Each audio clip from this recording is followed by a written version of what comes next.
Merhaba arkadaşlar, kanalıma hoş geldiniz. Bugün yine çok güzel bir modelimiz var arkadaşlar. Evet, bu sene çok moda olan çok harika bir modelimiz var. Genellikle genç kızlar için çeyizlik yapılan bir model ama ben bebek yeleği yapıyorum şu anda ve çok beğenerek yaptım. Umarım sizler de beğenerek yapacaksınız. Bir kere de ben göstereyim istedim bu modeli. Hep birlikte bu modeli yapalım arkadaşlar bugün. Çok güzel durdu. Beyazda çalıştım ve diğer tarafını da yeleğin bir ön tarafını beyaz, bir ön tarafını da gül kurusu nar çiçeği tonunda bir tonla yapacağım İnşallah. Arkasını da artık beyazla veya kendi rengiyle diye düşünüyorum. Daha sonrasında karar vereceğim ona. Evet, modelimiz bu şekilde arkadaşlar. Hep birlikte bugün bu modeli çalışalım ve sizlere göstermek istiyorum modeli. Ön yüzünden görünüşü böyle. Altına hiç lastik kullanmadım arkadaşlar. Altı böyle dursun istedim. Dilerseniz lastik yapabilirsiniz ama ben lastik istemedim. Gerek görmedim.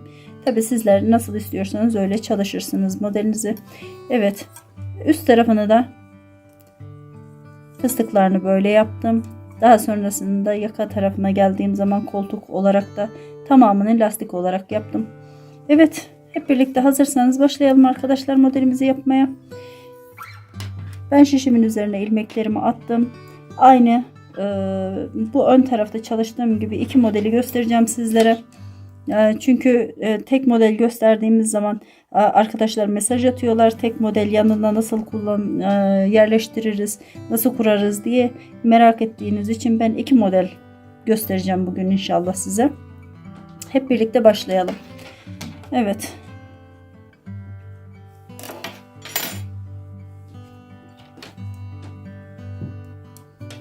Evet arkadaşlar.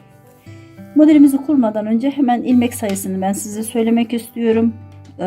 Modelimiz ilk önce 2 tane kenar ilmeği yapıyorum. Ondan sonrasında 4 tane arasının suyunu yapıyoruz ve 15 ilmekte modelimizi kuruyoruz. İsterseniz 15, isterseniz 19 ama tek rakam olmak zorunda. Büyüklüğünü kendiniz ayarlayabilirsiniz. Benim ipim kalın olduğu için ben 15 ilmeği yeterli gördüm. 4 15 4 15 4 15 diye yerleştiriyoruz ilmeklerimizin üzerine modelimizi. 19'da yapabilirsiniz. Alize kullanacaksanız 19 daha güzel olacaktır arkadaşlar. Birazcık daha büyük görünmesi gerekiyor alizede. Haliyle bu iple alizenin kalınlığı bir değil. Onda birazcık daha ilmek sayımızı çoğaltmamız lazım modelimizin. Şimdi hemen geçiyorum modelime.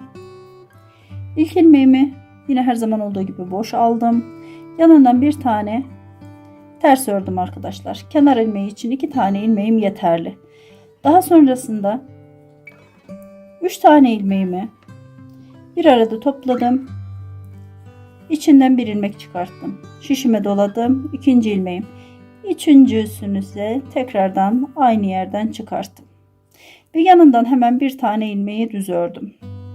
Ara suyunu 4 ilmek olarak söylemiştim ve 4 ilmek olarak hemen kurdum. Şuradan göstereceğim tekrardan, bakın.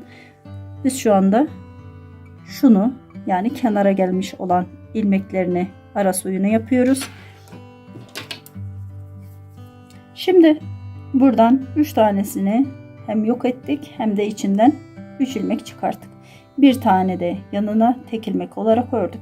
Şişin üzerine bir ilmek doladık. 2 ilmeği bir arada topladım ve çıkarttım. Hemen yanından 5 tane ters ilmek yapıyorum. 1 2 3 4 ve 5 tane ters ilmeğimi ördüm. 1 2 3 4 5 ve ortaya gelecek yere bir tane düz ilmek yapıyorum. Hemen ipi önüme aldım. Yine 5 tane ters ilmek yapıyorum arkadaşlar. 1 2 3 4 ve 5. Şimdi buradan biraz önce bu kenarda 2 ilmeğimi bir arada aldım ve düz olarak ördüm. Şimdi aynısını burada, bakın, aynısını buradan sol taraftan şişimi takıp ikisini bir arada çıkartıp tek ilmek yaptım. Şişimin üzerine doladım. Daha sonrasında kenarda yaptığımız su modelinin aynısını ortada yapıyoruz. 3 ilmeğin içine şişimi taktım. Bir ilmek çıkarttım. Şişimin üzerine doladım. İkinci ilmeğim. Aynı yerden bir ilmek daha çıkartıyorum. Üçüncü ilmeğim. Daha sonrasında bir tane düz ilmek yapıyorum tekrardan. 4 ilmekten oluşuyor ortadaki suyumuz. Hemen şişimin üzerine tekrar doladım. 2 ilmeği bir arada aldım. İpimi öne aldım ve 5 tane ters ilmek yapıyorum. 1, 2, 3, 4 ve 5 tane. Ortaya geldiğim zaman bir tane düz ilmeğim var. Yine 5 tane 1, 2, 3, 4, 5 tane ters ilmek yaptık. Ve buraya geldiğimiz zaman o 5 ilmeği yaptıktan sonra 2 tane ilmeğimi sol taraftan şişimi soktum, doladım ve çevirttirdiğim 2 ilmeğimi düz olarak aldım. Bakın ön taraftan almıyoruz. Böyle değil kesinlikle. Sol tarafa doğru kapatacağız. Sağ tarafa doğru kapatacağız. İki kenardan buradan sağ tarafa doğru, buradan sol tarafa doğru kapatıyoruz modelimizi. Yine şişimin üzerine doladım. Bir tane. Şimdi 3 ilmeğimi iki kenarda yaptığım gibi bu kenarda ve ortada yaptığımız gibi 3 ilmeğin içinden şişimizin üzerine doladık, açıldı. 3 ilmeğin içinden tekrardan 3 ilmek çıkartıyoruz. 1 doladık, 2 aynı yerden bir ilmek daha aldım, 3 ve bir tane düz ördüm. Kenar ilmeklerimi ise ters olarak örüyorum arkadaşlar. Evet, ilk sıramızı böylelikle kurduk. Hemen modelimin arka yüzüne geliyorum. Arka yüzüne geldiğimde ters ilmeğimi ters, düz ilmeğimi düz olacak şekilde öreceğim. Ancak burada bakın 3 tane ilmek çıkarttık. Onları tamamen ters örüyoruz. Kesinlikle modelin arka yüzünden ters, ön yüzünden düz olarak örüyoruz. Şişimizin üzerine doladığımız ilmeklerimizi de ters olarak alacağız arkadaşlar. Düz olanları düz örüyoruz. Onların dışında arka yüzünden başka bir işlemimiz yok.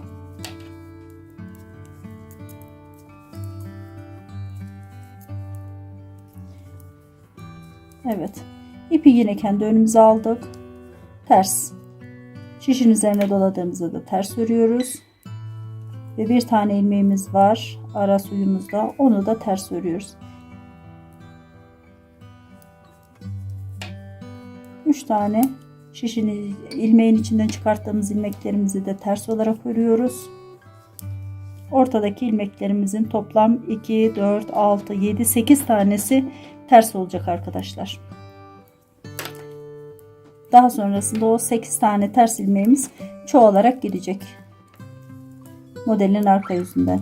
Ön yüzünden ise tersler yine eksilecek. Düzler çoğalacak. Tersi ters, düzü düz örmeye devam ediyoruz.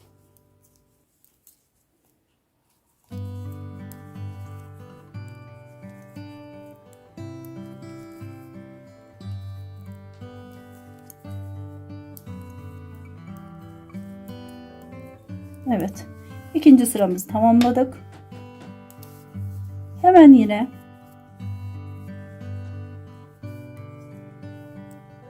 kenardan ilk iki ilmeğimi ördüm. Buradan hemen bakıyorum.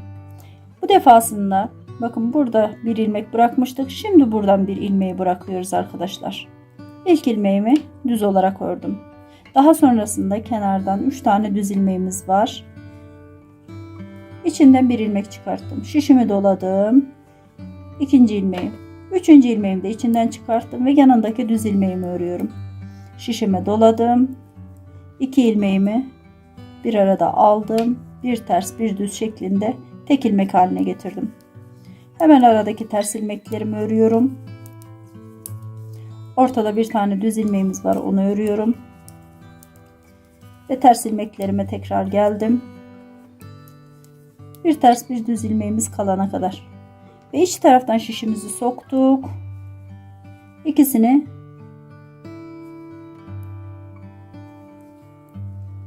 bir arada çıkarttık ve tek ilmek yaptık. Şişimizin üzerine doladık ve düz ilmeklerimizi örüyoruz. Biraz önce de söylemiştim. Bu kenarda bıraktığımız düz ilmeğimizi şimdi sağ tarafta bırakıyoruz. Hemen onu ördük. Daha sonrasında kenarda 3 tane düz ilmeğim var. Hemen onun içinden şişimi soktum. Bir tane ilmek çıkarttım. Şişimin üzerine doladım.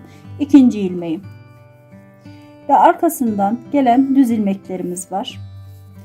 Hemen onu ördüm. Şişime doladım ve ikinci modelimin kenarını kapatmaya başladım. Bakın, tersler eksiliyor, düzler çoğalıyor. İkinci modelimi de hemen yan taraftan, onu ben yapacağım size göstermeden, çünkü burada gördük, aynı işlemi yapacağım.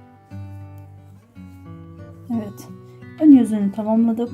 Arkaya geldiğimizde ilk ilmeğimizi boş alıyoruz ve yine ters ilmeklerimizi ters, düz ilmeklerimizi düz olacak şekilde örmeye devam edeceğiz.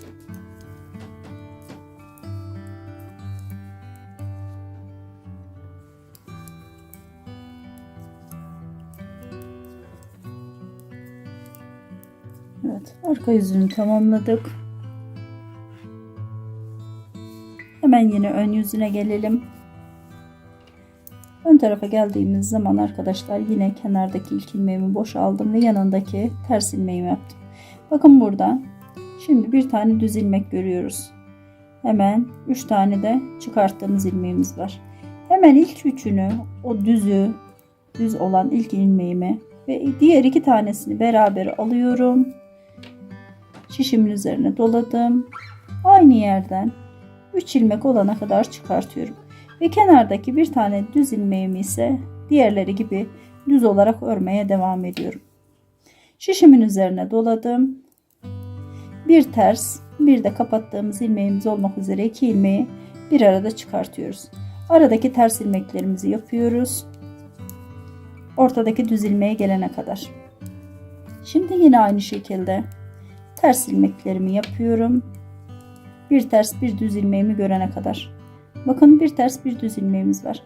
Bu ilmeğimizi sürekli iç taraftan alıp sağ tarafa doğru kapatıyoruz. Ta ki burada bir tane kenarda düz, bir tane ortada, bir de diğer kenarda düz ilmek kalana kadar. Evet, şimdi tekrar ortadaki ilmeklerimi gördüm. Evet, 4 tane su ilmeğimiz var. Hemen ilk ilmeğini, yanındakini ve yanındakini. 3 tane ilmeğimin içinden yine 3 tane ilmek çıkartıyorum. Bir tane çıkarttım, bir tane doladım. Aynı yerden bir ilmek daha alıyorum. Ve tamamladım. Ve kenarda bir tane düz ilmeğim var. Orta suyuna ait olan. Hemen yan taraftaki diğer modelime geçtim. İkisini bir arada aldım. Aradaki ters ilmeklerimi yapıyorum. Ortadaki düz ilmeğimizi örüyoruz. Ve ters ilmeklerimizi örmeye devam ediyoruz. Bir ters, bir düz ilmeği görene kadar. Yine iç taraftan alıyorum. İkisini bir arada aldım ve düz olarak çıktım. Hemen kenardaki su modelini gördüm. 1, 2, 3 tane ilmeğimi bir arada aldım. Bir ilmek çıkarttım. Şişimin üzerine doladım. 2. Bir tane daha çıkartıyorum. 3 ilmeği bir arada çıkarttım. Ve hemen kenardaki son düz ilmeğimi ördüm. Ve modelimize bir defa bakalım arkadaşlar. Bakın, modelimiz kendini göstermeye başladı. Ortadaki düz ilmeğim, ortadaki su modelimiz ve diğer modelim. Ve bunu, burasını biraz önce de söylemiştim. Ortada 3 tane düz ilmek kalana kadar devam ediyoruz arkadaşlar.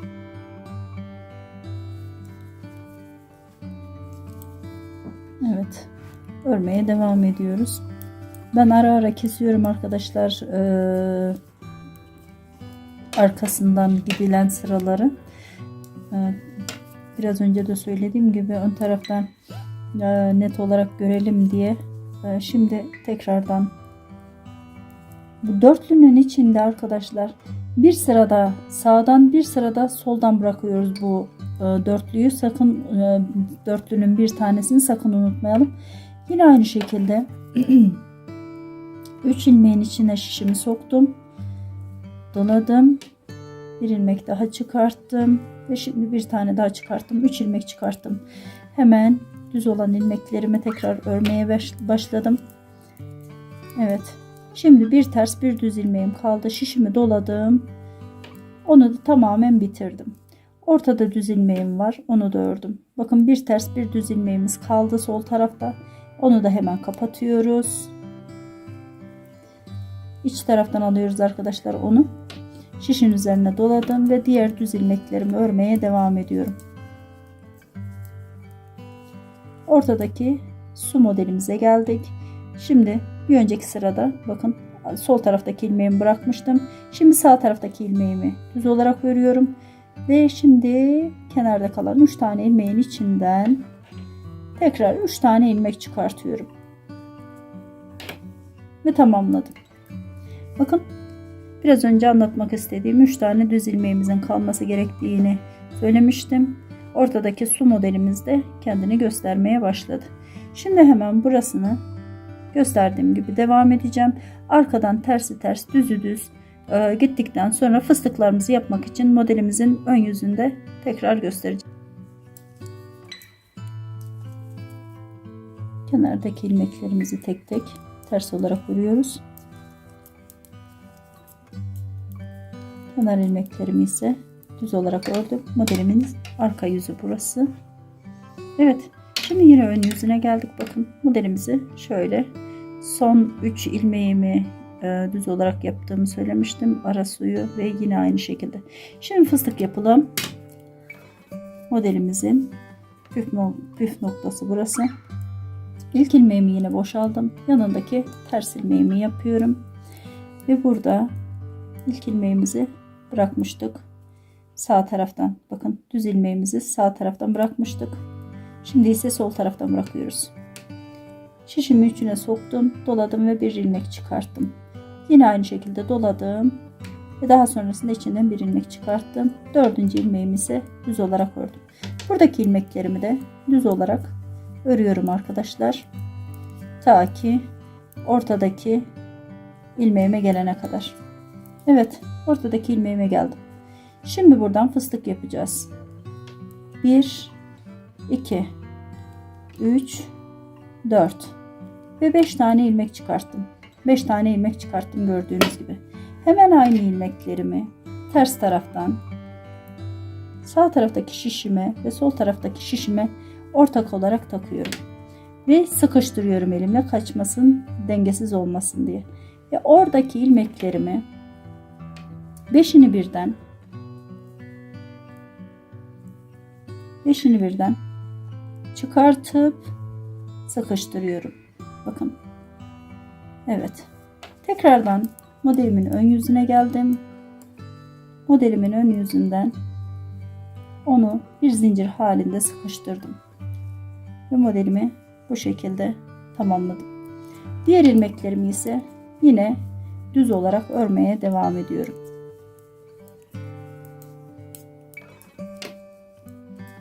Ve tamamladım. Şimdi ortadaki suya geldik yine. İlk ilmeğini aldım.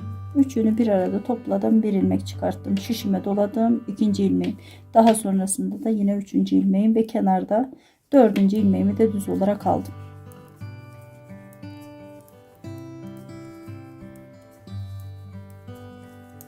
Evet. Ortadaki ilmeğime geldim. Bakın arkadaşlar. Bazen ben fıstığı şöyle de yapabiliyorum. Artık siz hangisini isterseniz. Şişimin üzerine doladım. Bir ilmek çıkarttım ve daha sonrasında ikisini bir ördüm. Şişimin üzerine doladım. Aynı yerden sanki tek tığıyla yapıyormuşum gibi 5 tane ilmeği bu şekilde yapabiliyorum. Şöyle şişimizin üzerine doluyoruz. İçeriden bir ilmek çıkartıyoruz ve topluyoruz. Bir tane daha yapıp 5 tane yaptım şöyle. Hemen yine biraz önceki gibi modelimin arka yüzüne geçiyorum. Arka yüzüne geldiğimde 5 tane ilmeğimi şöyle toplayıp hepsini bir arada alıyorum ve sıkıştırıyorum. Bu da çok güzel bir fıstık oluyor. Artık hangisini tercih ederseniz onu yaparsınız. Böyle. Bu da çok güzel oluyor ve devam ediyoruz daha sonrasında. Şöyle bakın. Hangisini beğenirseniz onu yapın arkadaşlar. Sizin tercihinize kalmış. Her ikisini de yapıyorum ben. Şimdi bunda diğeri gibi yaptığımız için bunu sökelim ve diğerinin aynısını yapalım. Hangisini tercih ederseniz onu yaparsınız. Size kalmış. Şimdi 2, 3, 4 ve 5 tane ilmek çıkarttım. Modelimin arka yüzüne geldim. 5'ini bir arada şöyle çıkartıyorum.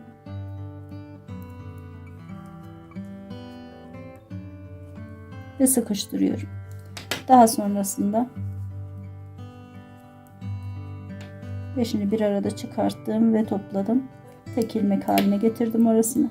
Ve diğer ilmeklerini ise düz olarak örmeye devam edeceğim. Evet. 3 ilmeği topladım. İçinden bir ilmek çıkarttım. Şişime doladım. İkinci ilmeğim. Aynı yerden bir ilmek daha çıkartıyorum. 3 ilmek. Ve kenar suyunu da ördükten sonra sıramı tamamladım. Evet. Bu şekilde fıstıklarımızı da yaptık. Modelimizin arka yüzüne geliyoruz arkadaşlar. Arka yüzünden tersi ters, düzü düz olacak şekilde öreceğiz.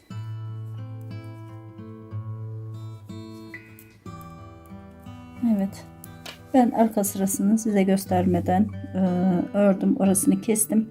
Tersi ters, düzü düz şeklinde çıktım arkadaşlar. Evet. Modelimizin son hali bu. Çok güzel göründü.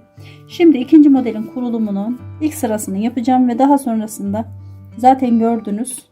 Ama ilk sırası önemli. Onu göstereceğim. Ve modelimi sonlandıracağım artık. Şimdi yine 3 tanesini ilkini düz ördüm. Geride kalan 3 tanenin içinden tekrar 3 ilmek çıkartıyorum.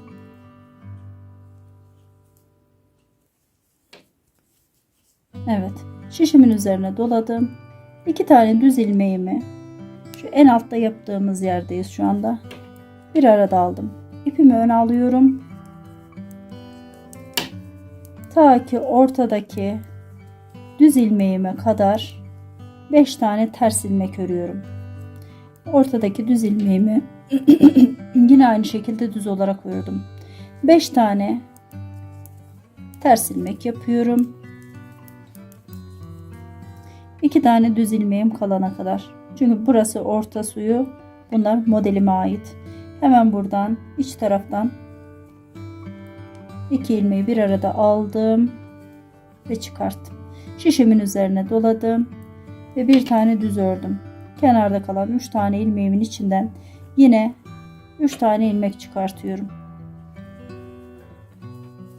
Yine şişimin üzerine doladım ve 2 ilmeğimi bir arada aldım.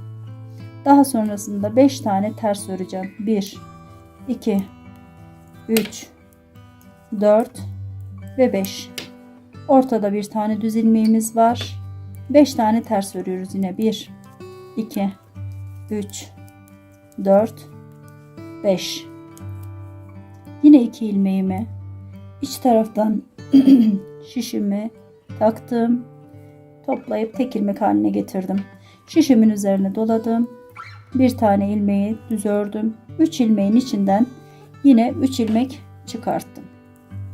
Evet. Modelimiz çok kolay. Görüntüsü de bir o kadar çok güzel arkadaşlar. Biraz önce de söylediğim gibi ben yelek yaptım. Artık siz neyde istiyorsanız onu da kullanabilirsiniz. Ortasındaki suyu da istediğiniz modeli, istediğiniz su modelini kullanabilirsiniz arkadaşlar. Ve büyük modelimi tekrar göstermek istiyorum.